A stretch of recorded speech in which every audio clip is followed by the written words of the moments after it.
Sushant case में रिया चक्रवर्ती की मुश्किल और बढ़ सकती है। रिया की ड्रग्स डीलर के साथ बातचीत की चैट सामने आई है। बताया जा रहा है कि एक चैट में रिया एमडी ड्रग्स की मांग भी कर रही है। खबर है कि ये चैट साल 2017, 2019 और 2020 के हैं, जिनमें कई लोगों से चैट पर बातचीत की गई थी, जिसका सबूत जांच एजेंसियों को मिल चुके हैं। हालांकि रिया के वकील ने दावा किया कि रिया ने कभी कोई ड्रग्स नहीं लिया और वो अपनी खून की जांच भी करवाने को तैयार है। वहीं सुशांत सिंह के पिता ने ड्रग्स डीलरों की गिरफ्तारी की मांग की है।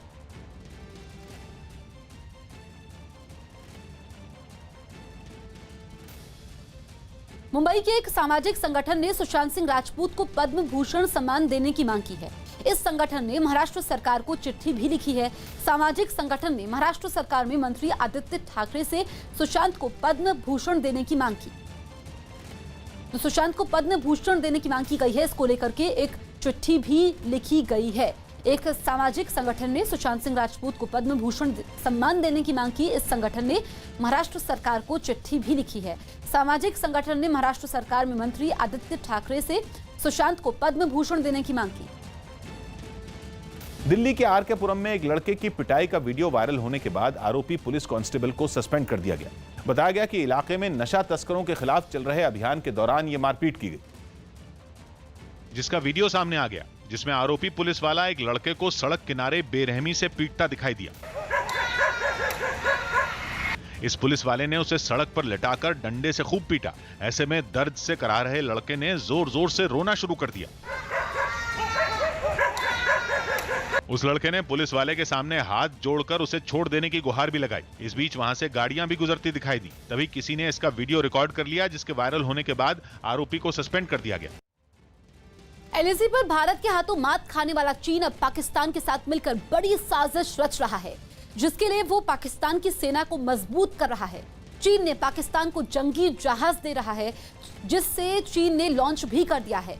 चीन ने अपने 4 सबसे आधुनिक युद्धपोत में एक टाइप 054 AP की लॉन्चिंग कर दी है। चीन इन जंगी जहाजों को पाकिस्तान के लिए बना रहा है। चीन और पाकिस्तान के बीच रक्षा उपकरणों को लेकर यह सहयोग ऐसे वक्त में सामने आया है जब दोनों के साथ ही भारत का तनाव जारी है। इसके अलावा वो पाकिस्तान को पनडुब्बी और रडार भी मुहैया करवा रहा है। चीन ने समंदर में अपनी ताकत बढ़ाने के लिए नया प्लान बनाया है, जिससे वो अपना दबदबा बना सके और अमेरिका को चुनौती दे सके। चीन अभी पाकिस्तान के लिए 8 पनडुब्बी तैयार कर रहा है। यही नहीं, चीन पाकिस्तान को जमीन से हवा में मार करने वाली मिसाइल भी देगा। बिहार के नालंदा का एक गांव 2 गुटों के बीच हुई गोलीबारी की घटना से दहल उठा। बताया जा रहा है कि मामूली विवाद में हुई इस घटना में कई लोग गंभीर रूप से जख्मी हो गए। इस घटना का एक वीडियो भी वायरल हो गया, जिसने लोगों को खौफ से भर दिया। मामूली बात पर शुरू हुए इस झगड़े ने देखते ही देखते गांव को युद्ध के मैदान में बदल दिया। सामने आई एक तस्वीर में एक आदमी दूसरे गुट के लोगों पर बंदूक से गोलियां बरसाते हुए नजर आया। दिन दहाड़े गोलीबारी की इस घटना से दहशत मच गई। कुछ लोग तो वहां पत्थरबाजी करते हुए भी देखे गए। सामने आए एक वीडियो में एक बदमाश बंदूक में गोलियां भरते हुए भी दिखाई दिया। आरोप है कि दूसरे गुट के लोगों की तरफ से भी फायरिंग की गई। इस घटना का वीडियो वायरल होने के बाद पुलिस ने आरोपियों के खिलाफ मामला दर्ज कर लिया। यूपी के कानपुर में मामूली बात पर 2 पक्ष आमने सामने आ गए, लेकिन हालात तब बिगड़ गए जब थोड़ी देर बाद दोनों पक्षों के बीच पथराव शुरू हो गया। इस घटना का एक वीडियो भी सामने आया, जिसमें दोनों पक्षों के लोग एक दूसरे पर ताबड़तोड़ पत्थर फेंकते दिखे। बवाल की जो तस्वीरें सामने आई, उनमें एक तस्वीर में कई लोग एक मकान पर पत्थरों की बरसात करते नजर आए। यही नहीं, पथराव की इस घटना में छोटे बच्चे भी शामिल थे, जो दूसरे पक्ष के लोगों को निशाना बनाकर पत्थर चलाते दिखे।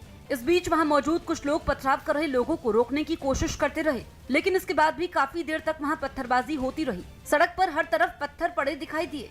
देखने से ऐसा लगा जैसे वहां पत्थरों की बारिश हुई हो। इलाके में बवाल की खबर मिलते ही फौरन कई थानों की पुलिस वहां पहुंच गई। पुलिस को देखते ही ज्यादातर लोग वहां से गायब हो गए और जो नहीं गए उन्हें पुलिस के जवानों ने भगा दिया। यही नहीं, हालात संभालने के लिए पुलिस के जवान हाथों में लाठी लेकर सड़क पर मार्च करते भी दिखे। तुर्की के गिरिसन प्रांत में आई बाढ़ ने जमकर तबाही मचाई। इस बाढ़ में वहां 7 लोगों ने भी दम तोड़ दिया, जबकि सैलाब में बहे 9 लोगों को 24 घंटे बाद भी नहीं ढूंढा जा सका। और बाढ़ का भयानक मंजर देख लोगों की रूह कांप उठी। सामने आए एक वीडियो में सड़कों पर सैलाब का खतरनाक रूप दिखा। बाढ़ में गाड़ियां खिलौनों की तरह बहती हुई दिखी। सैलाब में बहने से 7 लोगों की मौत भी हो गई। बाढ़ के बाद की जो तस्वीरें सामने आई उनमें चारों तरफ बर्बादी का मंजर दिखा। 17 इमारतें कुदरत के कहर के आगे जमींदोज हो गईं, जबकि 300 से ज्यादा इमारतों को वहां भारी नुकसान पहुंचा। लोगों के घरों और दुकानों को सैलाब ने उजाड़ कर रख दिया। यही नहीं, बाढ़ में बहे लोगों की भी कोई खबर नहीं मिल पाई। गुजरात के कच्छ में भारी बारिश की वजह से रेगिस्तान में बाढ़ आ गई। हर तरफ पानी ही पानी दिखाई दिया। बताया गया कि कच्छ के रेत वाले इलाके में बन्नी समुदाय के लोग रहते हैं जो 20 तरह की घास उगाते हैं, लेकिन कच्छ में जोरदार बारिश के बाद हर तरफ पानी ही पानी नजर आ रहा है, जिसकी वजह से लोगों की मुश्किल बढ़ गई है।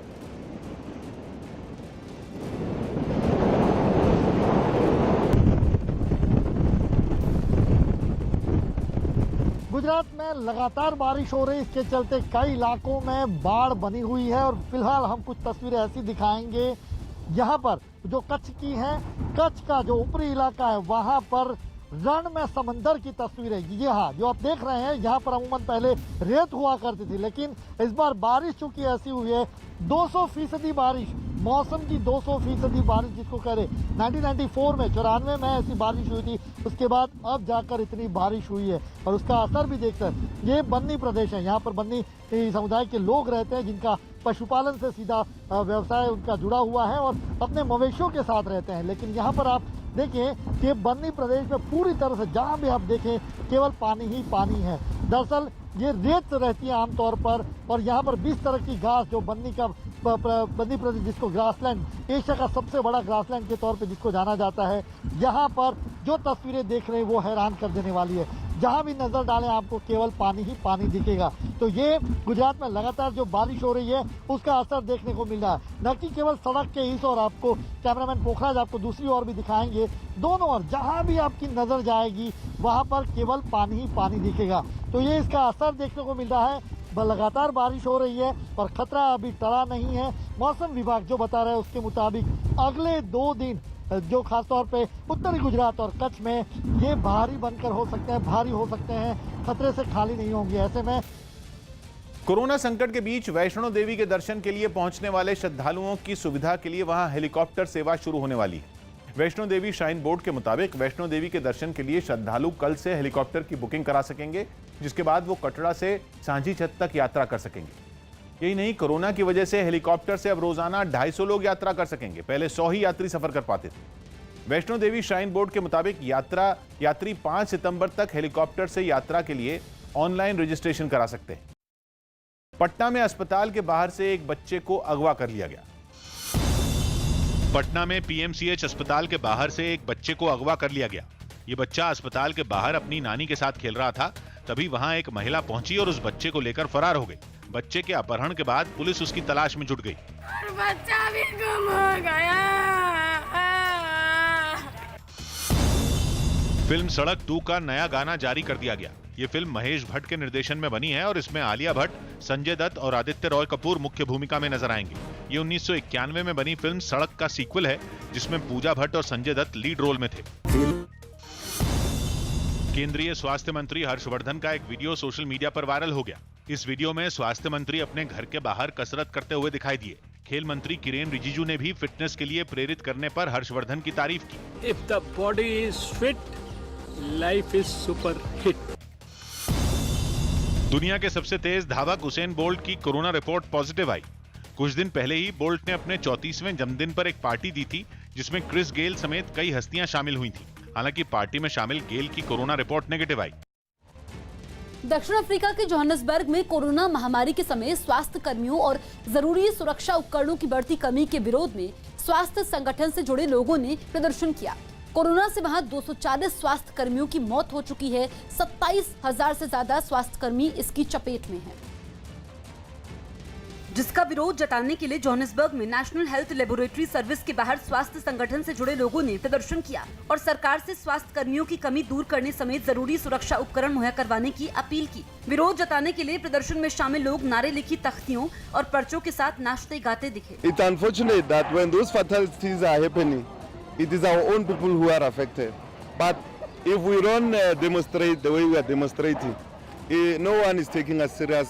प्रदर्शन में शामिल ज्यादातर लोग कोरोना से बचने के लिए मुंह पर मास्क लगाए नजर आए, लेकिन विरोध जताने के चक्कर में प्रदर्शन कर रहे लोग सोशल डिस्टेंसिंग का पालन करना भूल गए। प्रदर्शन में शामिल एक आदमी तो मुखौटा लगाकर नाश्ता दिखा।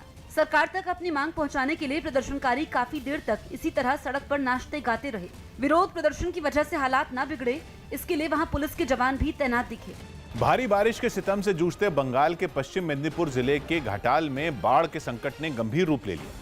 वहां की झूमी नदी और शीलावती नदी का जलस्तर खतरे के निशान से ऊपर जाने से हालात काफी बिगड़ गए और कई गांवों ने जल समाधि ले ली। पानी के वार ने लोगों को बेबस कर दिया। घाटाल में बाढ़ की वजह से कई गांवों का संपर्क भी टूट गया। ये घाटाल के वो गांव हैं जिनका संपर्क पूरी तरह शहर से टूट चुका है। दूर दूर तक आपको सिर्फ पानी ही पानी नजर आएगा। शीलावती नदी पर बने तटबंध के टूटने से रिहायशी इलाकों में 3 फीट से ज्यादा पानी भर गया। सड़कों पर नावों के चलने की नौबत आ गई। मैं इस समय स्टेट हाईवे पर हूँ और नौका विहार कर रही हूँ। ये पश्चिम मिदनापुर का घाटाल है, जहाँ पर आप देख सकते हैं पानी सड़क पर भरा हुआ है। बाढ़ की वजह से लोगों के सामने जान बचाने का भी संकट खड़ा हो गया। सैलाब की मार ने किसानों की मेहनत पर भी पानी फेर दिया। हम लोग तैयार है, जो भी हालात होगा उसी के हिसाब से हम लोग देखेंगे। मौसम विभाग ने पश्चिम मेदिनीपुर समेत बंगाल के कई जिलों में अगले 48 घंटे भारी बारिश की चेतावनी दी है। दिल्ली के मंगोलपुरी इलाके में नियमों की अनदेखी कर बनाई गई एक इमारत को ढहा दिया गया। बताया गया कि महज कुछ महीनों पहले ही बनी ये इमारत बारिश में झुक गई, जिसके बाद खतरे को देखते हुए इस इमारत को ढहाया गया। इमारत को ढहाने के समय कोई हादसा ना हो, इसके लिए पूरी तैयारी की गई, जिसके बाद इसे गिराया और देखते ही देखते ये 4 मंजिला इमारत जमींदोज हो गई। आरोप है कि बिल्डर ने इस इमारत को नियमों को ताक पर रखकर बनवाया और फिर उसे तुरंत ही लोगों को बेच दिया, और अब इमारत ढहने के बाद उसमें रहने वाले लोगों के पास कोई ठिकाना नहीं बचा है।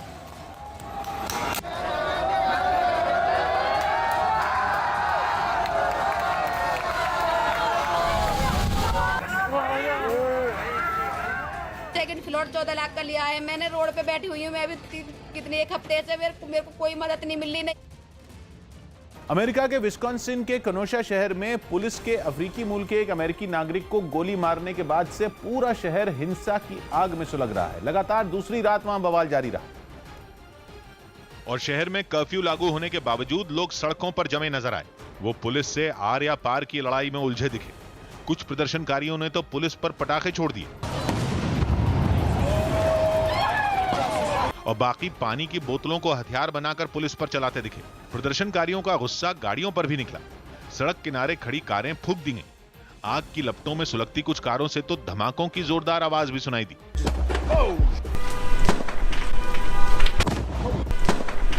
जगह जगह तोड़फोड़ की गई। दुकानें, कारें, जो मिला वो आग बबूला लोगों के हत्थे चढ़ गया। पुलिस की फायरिंग के खिलाफ लोग एक कोर्ट के बाहर इंसाफ की गुहार लगाते भी नजर आए। सुशांत सिंह राजपूत मौत मामले में सीबीआई की जांच ने और तेजी पकड़ ली है। सीबीआई ने सुशांत के सीए संदीप श्रीधर से 10 घंटे तक पूछताछ की। इसके अलावा सीबीआई ने सुशांत के दोस्त सिद्धार्थ पिठानी से भी लंबी पूछताछ की। यही नहीं, सीबीआई ने मुंबई में डीआरडीओ के गेस्ट हाउस में कुक नीरज, रजत मेवाती और नौकर केशव से भी कई घंटों तक पूछताछ की। पिछले साल 14 फरवरी को पुलवामा में हुए आतंकी हमले के गुनाहगारों के खिलाफ एनआईए ने चार्जशीट दाखिल कर दी। न्यूज 18 को मिली एक्सक्लूसिव जानकारी के मुताबिक इस चार्जशीट में जैश ए मोहम्मद के सरगना मसूद अजहर समेत 19 आतंकियों के नाम हैं, जिन्होंने पाकिस्तान में बैठकर पुलवामा हमले की साजिश रची थी। जम्मू की स्पेशल कोर्ट के बाहर जैसे ही एनआईए की टीम पहुंची तो मीडिया वालों ने उन्हें घेर लिया। फिर एक गाड़ी से एक बड़े बक्से को उतारा गया जिसमें 13,500 पन्नों की चार्जशीट रखी हुई थी। एनआईए को सौंपे जाने के बाद इस केस के पूरे उन्होंने जांच शुरू की थी और डिजिटल एविडेंस के साथ यहां पर आज एनआईए चार्जशीट फाइल करने के लिए पहुंची हुई है। एनआईए की चार्जशीट में शामिल कुछ आरोपियों की एक्सक्लूसिव तस्वीरें भी न्यूज 18 के हाथ लगी। बताया गया कि इन सभी ने हमले के लिए गुपचुप तरीके से आतंकियों की मदद की थी। मसूद अजहर के अलावा उसके भाई रऊफ असगर का नाम भी चार्जशीट में शामिल है। पिछले साल 14 फरवरी को पुलवामा में हुए आतंकी हमले में सीआरपीएफ के 40 जवान शहीद हुए थे और करीब 1.5 साल तक एनआईए ने इस केस की जांच कर आतंकियों के खिलाफ पुख्ता सबूत जुटाए। एनआईए की चार्जशीट में सबूत के तौर पर कॉल रिकॉर्डिंग, व्हाट्सएप चैट और उन आतंकियों की तस्वीरें और वीडियो हैं जो पुलवामा हमले में शामिल थे। एनआईए को जो सबूत मिले उनके मुताबिक पुलवामा हमले में शामिल आतंकी अमावस की रात को अंधेरे का फायदा उठाकर भारतीय सीमा में घुसे थे। भारतीय सीमा में घुसने का वीडियो एक मुठभेड़ में मारे जा चुके आतंकी उमर फारूक के फोन से सुरक्षा एजेंसियों को मिला था। उसके फोन से व्हाट्सएप चैट भी मिली जिसमें वो घुसपैठ के दौरान लगातार जैश के हैंडलर से जुड़ा हुआ था। इसके अलावा एनआईए के पास सबूत के तौर पर सीमा पर मिले आतंकियों के पैरों के निशान की तस्वीरें भी हैं। साथ ही एनआईए ने आतंकियों के पाकिस्तान में बैठे अपने हैंडलर से बातचीत की कॉल रिकॉर्डिंग भी जुटाई है। भारत के खिलाफ पाकिस्तान और चीन की नई साजिश का पर्दाफाश हुआ है। चीन ने पाकिस्तान को कॉम्बैट ड्रोन दिया है। कॉम्बैट ड्रोन निगरानी के साथ साथ दुश्मनों के ठिकानों को निशाना भी बना सकता है। खबर है कि हाल ही में पाकिस्तान के 10 लोगों की एक टीम ने चीन का दौरा किया था। खबर है कि combat drone CH-4 UCAV America के MQ-9 UCAV की ही कॉपी है, क्योंकि चीन के पास खुद की कोई तकनीक नहीं है और वो चोरी की तकनीक को अपने नाम देकर हथियारों को लॉन्च कर देता है। अमेरिका से जारी तनाव के बीच रूस ने बम बरसाने वाले अपने एक नए विमान का प्रदर्शन किया। ये विमान रूस के पुराने Tu-95 विमान में बदलाव करके ही बनाया गया, जिसकी पहली उड़ान का एक वीडियो जारी किया गया। वीडियो में यह भारी भरकम विमान एक फौजी हवाई अड्डे से उड़ान भरता नजर आया। सिग्नल मिलते ही विमान के इंजन चालू हो गए और इसमें लगे पंखों ने तेजी से घूमना शुरू कर दिया। रनवे पर थोड़ी देर दौड़ने के बाद विमान ने उड़ान भर ली। करीब 2.5 घंटे की उड़ान के बाद यह खतरनाक विमान हवाई अड्डे पर दोबारा लौट आया। दावा किया गया कि यह विमान पुराने विमान से कहीं ज्यादा ताकतवर है, जो सैकड़ों किलोमीटर की दूरी तय कर दुश्मन के इलाके में बम और मिसाइलें दाग सकता है। विकास दुबे गोलीकांड का एक एक्सक्लूसिव ऑडियो सामने आया। दावा किया गया कि ये ऑडियो उस समय का है जब शहीद देवेंद्र मिश्रा और विकास दुबे के बीच मुठभेड़ चल रही थी, जिसकी पल पल की जानकारी एसएसपी को दी जा रही थी। इस ऑडियो में निलंबित एसओ विनय तिवारी एसएसपी से बात करता सुनाई दिया। सर सीओ साहब अंदर फंसे हुए हैं, मोबाइल गाड़ी में है सर। सीओ का क्या हुआ यार, छोड़ के भागे आए तुम लोग? सर भागा नहीं हूँ सर, मैं भागा नहीं हूँ सर, मैं उसको अजय सिपाही को लेके आया था। कहाँ लगी उसको? उसको सर पेट में लगी है गोली और मंदना चौकी इंचार्ज को हाथ में लगी सर। गुजरात के जामनगर में एक सरकारी अस्पताल के आईसीयू में भीषण आग लग गई। क्योंकि आईसीयू में गंभीर मरीजों का इलाज होता है, इसलिए वहां अफरा तफरी फैल गई। और गुरु गोबिंद सिंह अस्पताल के आईसीयू से आग की लपटों के साथ ही हर तरफ धुआं ही धुआं नजर आने लगा। हालांकि कुछ ही देर में दमकल विभाग के कई लोग आग बुझाने में जुट गए, जिनकी मदद वहां मौजूद लोग और अस्पताल के कर्मचारी भी करते दिखे। इस बीच अस्पताल में काम करने वालों ने मरीजों की जान बचाने के लिए पूरी ताकत झोंक दी और एक एक कर आईसीयू में भर्ती सभी मरीज निकाले जाने लगे। आग पर काबू पाने के दौरान दमकल विभाग के कुछ लोग बुरी तरह धुएं की चपेट में आ गए, जिससे उन्हें सांस लेने में दिक्कत हुई और उन्हें इलाज के लिए ले जाना पड़ा। दिल्ली के शालीमार बाग इलाके में एक दुकान के बाहर कुछ बदमाशों ने सरेआम फायरिंग की। पुलिस ने आशंका जताई कि जबरन वसूली के लिए गोलीबारी कर व्यापारी को डराने की कोशिश की गई, जिसका वीडियो भी सामने आया, जिसमें एक बदमाश दुकान के बाहर बैठे 3 लोगों पर फायरिंग करता दिखाई दिया। उसके कुछ और साथी भी वहां मौजूद दिखे, जो बाद में उसके साथ भागते नजर आए। जैसे ही गोलीबारी हुई वहां भगदड़ मच गई। गनीमत ये रही कि इस फायरिंग के समय सब सुरक्षित रहे। हालांकि सफेद शर्ट पहना आदमी बाल ही बच पाया। खबरें हैं कि कांग्रेस में 23 बड़े नेताओं की चिट्ठी पर घमासान बढ़ता जा रहा है। ऐसा बताया जा रहा है कि चिट्ठी लिखने वाले नेताओं ने कांग्रेस की सलाहकार समिति में उन्हें शामिल करने की मांग की है। ये समिति पार्टी में होने वाले बड़े फैसलों पर संगठन चुनाव में अहम भूमिका निभाती है। यही नहीं, खबरें हैं कि कांग्रेस आलाकमान को चिट्ठी लिखने वाले नेताओं ने आगे भी इस पर विचार विमर्श जारी रखने का फैसला किया है और बताया जा रहा है कि ये सभी नेता सोनिया गांधी के सामने फिर से अपनी मांगों को उठा सकते हैं। एक दिन पहले कांग्रेस कार्य समिति की बैठक में पार्टी के 23 नेताओं की तरफ से लिखी गई चिट्ठी का मुद्दा छाया रहा था, जिसमें नेतृत्व से जुड़े सुझाव और संगठन में बदलाव की मांग की गई थी, जिस पर दिग्विजय सिंह ने भी नाराजगी जताई। चर्चा करने के लिए हमारे संविधान में, कांग्रेस संविधान में है कि वर्किंग कमेटी में कोई भी वर्किंग कमेटी मेंबर कोई चर्चा कराना चाहता है तो उसके इशू बता दे, चर्चा हो जाती। चिट्ठी लिखने की जरूरत क्या थी? प्रकाश सिंह बादल परिवार समेत क्वारंटीन हो गए। बठिंडा में पंजाब के पूर्व सीएम प्रकाश सिंह बादल के घर पर तैनात 19 कर्मचारियों की कोरोना रिपोर्ट पॉजिटिव आई। इनमें ज्यादातर सुरक्षा कर्मी हैं। इस मामले के बाद प्रकाश सिंह बादल समेत परिवार के दूसरे लोग घर में क्वारंटीन हो गए। साथ ही उस इलाके को कंटेनमेंट जोन बना दिया गया। दिल्ली में कोरोना संकट के बीच काम पर लौट रहे मजदूरों के लिए दिशा निर्देश जारी कर दिए गए। इसके तहत दूसरे राज्यों से आ रहे बिना लक्षण वाले मजदूरों को 7 दिन अपने घरों पर ही क्वारंटीन रहना होगा। साथ ही क्वारंटीन के दौरान जिला प्रशासन खुद इन मजदूरों पर निगरानी रखेगा। पाकिस्तान की गोलीबारी का भारतीय सेना ने करारा जवाब दिया। भारतीय सेना की इस कार्रवाई में पाकिस्तान के कब्जे वाले कश्मीर में काफी नुकसान पहुंचा। उसकी 3 पोस्ट तबाह हो गई, साथ ही उसके 12 से ज्यादा जवान घायल हो गए। इससे पहले पाकिस्तान ने अखनूर और सुंदरबनी समेत कई जगहों पर फायरिंग की थी। मेक्सिको में कोरोना संकट के बीच कुश्ती के मुकाबले एक बार फिर शुरू कर दिए गए। फ्री स्टाइल कुश्ती वहां का मशहूर खेल, लेकिन कोरोना की वजह से उनके आयोजन पर पाबंदी थी। ऐसे में आयोजकों ने एक नया रास्ता निकाला और बंद स्टेडियम के बजाय खुले में कुश्ती के मुकाबले कराने का फैसला किया। राजधानी मेक्सिको सिटी के बाहरी इलाके में बनाए गए एक रिंग में कुछ पहलवान दांव पेच दिखाते नजर आए। नाव पर सवार कुछ पहलवान तो लड़ते हुए पानी में गिर पड़े। दर्शकों को स्टेडियम जैसे मुकाबले देखने को मिले, इसकी भी पूरी कोशिश की गई। वहां आने वाले दर्शकों के लिए कुश्ती देखने के साथ सैर सपाटे और खाने पीने का भी इंतजाम किया गया। इस दौरान वहां कोरोना से बचाव का ध्यान भी रखा गया। रिंग में अच्छी तरह दवा छिड़कने के बाद ही मुकाबले शुरू किए गए। देश में पहाड़ों से लेकर मैदानों तक जमकर बारिश हो रही है। उत्तराखंड में हो रही बारिश की वजह से अब पत्थर खिसकने लगे हैं। धारचूला में बारिश के बाद चट्टान खिसककर सड़क पर गिरी, जिसकी वजह से रास्ता बंद हो गया। प्रशासन ने दावा किया कि सड़कों से जल्द ही पत्थरों को हटा दिया जाएगा और रास्तों को फिर से शुरू किया जाएगा। धारचूला में जिस वक्त पत्थर सड़क पर गिरे, वहां से लोग भी गुजर रहे थे, लेकिन बड़े बड़े पत्थरों के गिरने के बाद वो लौट गए।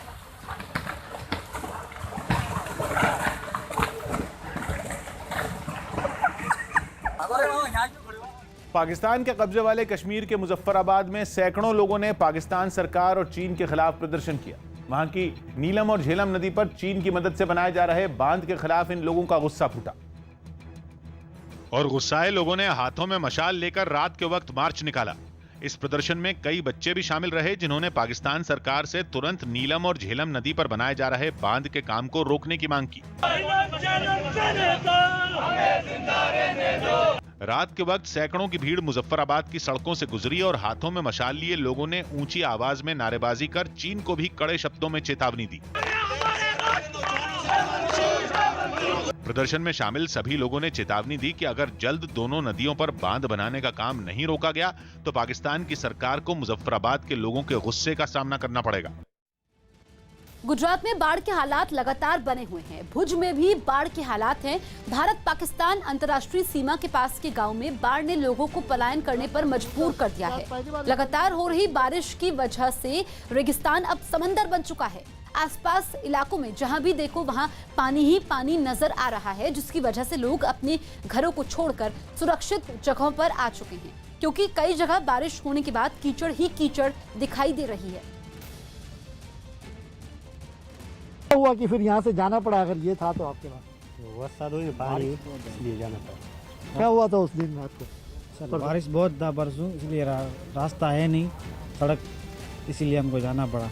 तो कितने हैं घर यहाँ पर गांव में? गांव में घर तो 150-200 के करीब होगी। तो तकरीबन 400 के आसपास बस्ती है। बिल्कुल। 400 के आसपास। सब लोग को कहाँ जाना पड़ा? उड़को गाँव। तो वहाँ पर अब खाना पीना और सब मिल रहा है वहाँ पे? हाँ जी, हम खुद ही बना रहे हैं। तो ये आसपास के सारे गाँव को जाना पड़ा बाढ़ के चलते? ये जो पानी में आते हैं ना, यहाँ से डैम आता है उड़ा, उसका पानी आता है, इसीलिए जिस गाँव में पानी हर बार होता है ये स्थिति? सर ये हर बार होता है, जब बहुत बारिश पड़ता है ना तब ये हर बार होता है। गुजरात के सूरत में भारी बारिश के बाद बने बाढ़ के हालात से निपटने के लिए प्रशासन ने पूरी ताकत झोंकी। बताया गया कि वहां कई छोटी नदियों का पानी ताप्ती नदी में मिलने से वो उफान पर आ गई, जिससे वहां बाढ़ के हालात बन गए। और इन हालात से निपटने के लिए प्रशासन की टीमों के अलावा एनडीआरएफ की कई टीमों को भी लगाया गया। पानी ने वहां सैकड़ों मकानों को अपनी चपेट में ले लिया और कई लोग कमर तक पानी में डूबकर रास्ते पार करते नजर आए। सूरत के कुछ रिहायशी इलाकों में 3 से 4 फीट तक पानी भरा नजर आया। उन इलाकों में फंसे लोगों को नावों की मदद से बाहर निकाला गया। कुछ जगहों पर इतना पानी भर गया कि वहां खड़ी गाड़ियों की केवल छतें ही नजर आईं। आगे 10 से 12 फुट तक पानी भरा हुआ है, जिसके चलते लोगों को रेस्क्यू करके नगर निगम की बोटें लोगों को बाहर लाने का काम कर रही है। वहां से सामने आई एक तस्वीर में एनडीआरएफ की टीम एक गर्भवती महिला को रेस्क्यू करती भी दिखी। बचाव दल ने महिला को उसके घर से पास के अस्पताल तक पहुंचाया। बताया गया कि बीते 10 दिनों में ये दूसरी बार है जब ताप्ती नदी के उफान पर आने से सूरत के कुछ इलाकों में बाढ़ जैसे हालात बने। यूपी के कानपुर में दो पक्षों में जमकर पथराव हुआ, जिसके बाद पुलिस ने सख्ती दिखाते हुए मामले को शांत करवाया। बताया गया कि कोरोना की वजह से धार्मिक कार्यक्रमों पर रोक है। इसके बावजूद कुछ लोग धार्मिक कार्यक्रम कर रहे थे, जिसको लेकर विवाद बढ़ा और लोगों ने एक दूसरे पर पथराव कर दिया, जिसके बाद पुलिस ने वहां पहुंचकर लोगों को शांत भी करवाया।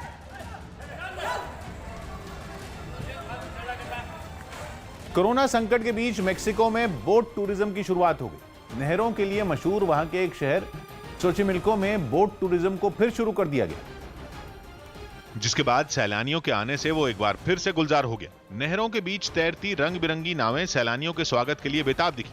हालांकि वहां आम दिनों के मुकाबले काफी कम पर्यटक ही दिखाई दिए, लेकिन महीनों बाद काम धंधा शुरू होने से वहां काम करने वाले लोग खुश नजर आए। Yo creo que todos tenemos la obligación de cuidarnos y ser conscientes de que ya हालांकि कोरोना के खतरे के बीच बोट टूरिज्म शुरू करने पर वहां कई तरह के एहतियात भी बरते गए। वहां की एक तस्वीर में एक आदमी नावों की सभी सतहों पर केमिकल का छिड़काव करता दिखाई दिया, जबकि कुछ लोग नाव पर रखी मेजों और कुर्सियों की साफ सफाई में जुटे नजर आए। देश के कई राज्यों में अगले 3 दिन तक भारी बारिश हो सकती है। मौसम विभाग ने चेतावनी दी है कि ओडिशा, बंगाल, गुजरात, छत्तीसगढ़ में अगले 3 दिन भारी बारिश हो सकती है। यही नहीं, मध्य प्रदेश, राजस्थान, हिमाचल प्रदेश और उत्तराखंड में भी जोरदार बारिश का अलर्ट जारी किया गया है। इसके अलावा जम्मू कश्मीर, लद्दाख और झारखंड में भी मूसलाधार बारिश हो सकती है। मध्य प्रदेश के देवास में एक 2 मंजिला इमारत के गिरने से इलाके में दहशत का माहौल बन गया। बताया गया कि इमारत में 4 परिवार रहते थे। ऐसे में घटना के बाद इलाके में अफरा तफरी मच गई। बचाव अभियान के लिए इलाके के लोगों ने पुलिस और दमकल विभाग की टीम के आने का इंतजार नहीं किया। वो खुद ही मलबे में दबे लोगों को निकालने में जुट गए। कुछ ही देर में एक महिला को वहां से निकाल लिया गया। इसी तरह 5 और लोगों को मलबे से निकालकर अस्पताल पहुंचाया गया। हालांकि इमारत कैसे गिरी और हादसा कैसे हुआ, इसकी वजह साफ नहीं हो पाई। यूपी के कानपुर में 2 पक्षों में जमकर पथराव हुआ, जिसके बाद पुलिस ने सख्ती दिखाते हुए मामले को शांत किया। बताया गया कि कोरोना की वजह से धार्मिक कार्यक्रमों पर रोक है। इसके बावजूद कुछ लोग धार्मिक कार्यक्रम कर रहे थे, जिसको लेकर विवाद बढ़ा और लोगों ने एक दूसरे पर पथराव कर दिया। पाकिस्तान के प्रधानमंत्री इमरान खान ने चीन के सामने इस कदर घुटने टेक दिए कि पाकिस्तान का पूरा कारोबार चीन की कंपनियों को सपोर्ट करने की तैयारी कर ली। सूत्रों के मुताबिक इमरान खान ने चीन के उद्योगपतियों और कारोबारियों को पाकिस्तान में अपने दफ्तर खोलने का न्योता दिया है। चीन की कंपनियों को यह पेशकश इमरान खान ने चीन के 10 कारोबारियों के एक समूह से इस्लामाबाद में हुई बातचीत में की। जिन कंपनियों को न्योता दिया गया है उनमें एनर्जी, कम्युनिकेशंस, कृषि, विज्ञान और तकनीक जैसे क्षेत्र भी शामिल हैं। ये सभी ऐसे क्षेत्र हैं जिनमें चीन की कंपनियों का दखल बढ़ते ही पाकिस्तान की पूरी अर्थव्यवस्था चीन की मुट्ठी में बंद हो सकती है। हालांकि इमरान खान के मुताबिक चीन के साथ कारोबारी रिश्ते मजबूत करने के लिए ऐसा प्रस्ताव दिया गया है। पीएम मोदी ने गुजरात के मोढेरा के सूर्य मंदिर का वीडियो ट्वीट किया है, जिसमें बारिश के मौसम में सूर्य मंदिर का नजारा अद्भुत है। पीएम मोदी ने भी ट्वीट में लिखा कि बारिश में सूर्य मंदिर शानदार दिखाई दे रहा है। तो ये गुजरात के सूर्य मंदिर का वीडियो है। पीएम मोदी ने इसको शेयर किया है और लिखा है कि बारिश में सूर्य मंदिर शानदार दिखाई दे रहा है। बारिश के मौसम में सूर्य मंदिर का नज़ारा बेहद अद्भुत है, जो कि तस्वीरों में आप देख सकते हैं। पीएम मोदी ने इस वीडियो को शेयर किया है। गुजरात के मोढेरा में ये मंदिर स्थित है और अब ये वीडियो लोग काफ़ी पसंद भी कर रहे हैं।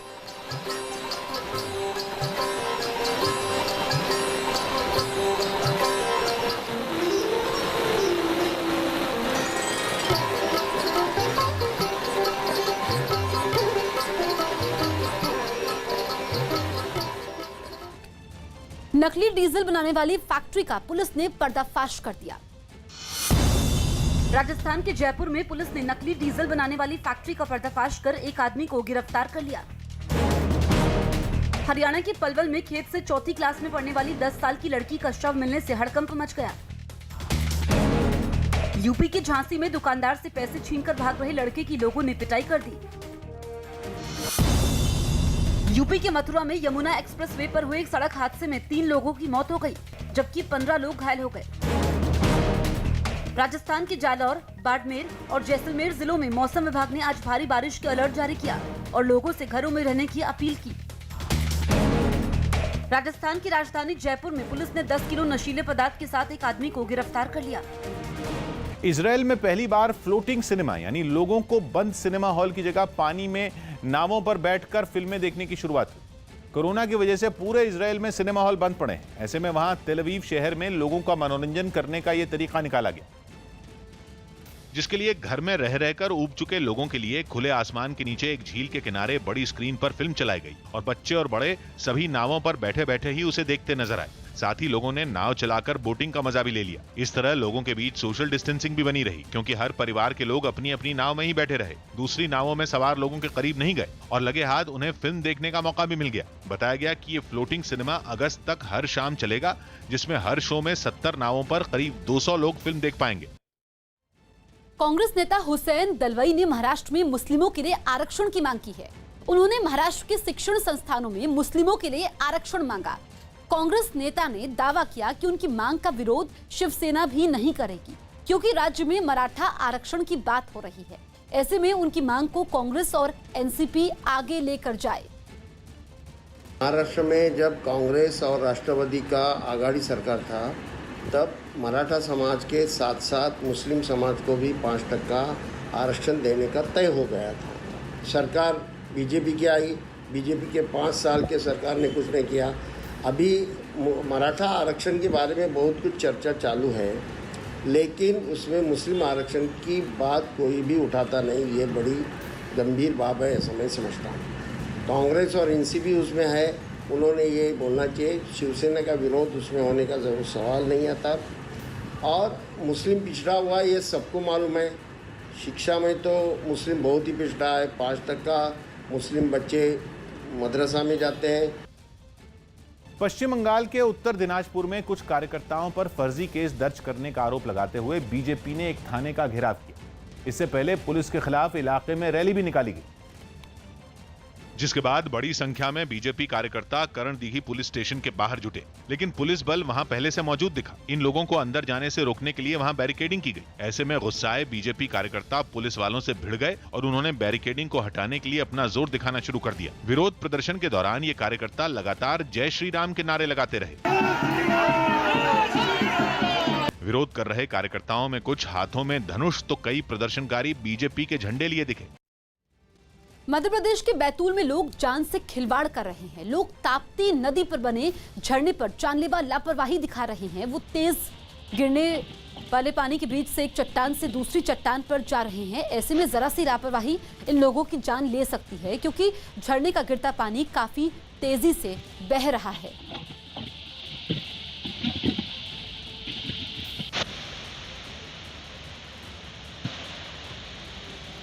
कोरोना की वजह से राजनीतिक पार्टियों ने केंद्र सरकार पर नीट और जेईई की परीक्षाएं टालने का दबाव बढ़ा दिया और मेडिकल कॉलेज में दाखिले के लिए होने वाली परीक्षा नीट और इंजीनियरिंग कॉलेज में दाखिले के लिए होने वाली परीक्षा जेईई का विरोध किया। बंगाल की मुख्यमंत्री ममता बनर्जी ने इस मुद्दे पर प्रधानमंत्री को एक चिट्ठी लिखी और ये परीक्षाएं टालने की अपील की। ओडिशा के मुख्यमंत्री नवीन पटनायक ने भी छात्रों की सेहत का हवाला देते हुए यही मांग की। कांग्रेस समेत कई दूसरी विपक्षी पार्टियां भी ये मांग कर चुकी। ये परीक्षाएं होने में 1 महीने से भी कम समय बचा है और सुप्रीम कोर्ट ने जेईई और नीट की परीक्षाएं आयोजित कराने की अनुमति दे दी। दक्षिण अफ्रीका के जोहान्सबर्ग में कोरोना महामारी के समय स्वास्थ्य कर्मियों और जरूरी सुरक्षा उपकरणों की बढ़ती कमी के विरोध में स्वास्थ्य संगठन से जुड़े लोगों ने प्रदर्शन किया। कोरोना से वहां 240 स्वास्थ्य कर्मियों की मौत हो चुकी है। 27,000 से ज्यादा स्वास्थ्य कर्मी इसकी चपेट में हैं। ऊपर से सुरक्षा उपकरणों की वहां भारी कमी है, जिसका विरोध जताने के लिए जोहान्सबर्ग में नेशनल हेल्थ लेबोरेटरी सर्विस के बाहर स्वास्थ्य संगठन से जुड़े लोगों ने प्रदर्शन किया और सरकार से स्वास्थ्य कर्मियों की कमी दूर करने समेत जरूरी सुरक्षा उपकरण मुहैया करवाने की अपील की। विरोध जताने के लिए प्रदर्शन में शामिल लोग नारे लिखी तख्तियों और पर्चों के साथ नाचते गाते दिखे। It's unfortunate that when those fatalities are happening, it is our own people who are affected. But if we don't demonstrate the way we are demonstrating, no one is taking us serious. प्रदर्शन में शामिल ज्यादातर लोग corona से बचने के लिए मुंह पर मास्क लगाए नजर आए, लेकिन विरोध जताने के चक्कर में प्रदर्शन कर रहे लोग सोशल डिस्टेंसिंग का पालन करना भूल गए। प्रदर्शन में शामिल एक आदमी तो मुखौटा लगाकर नाचता दिखा।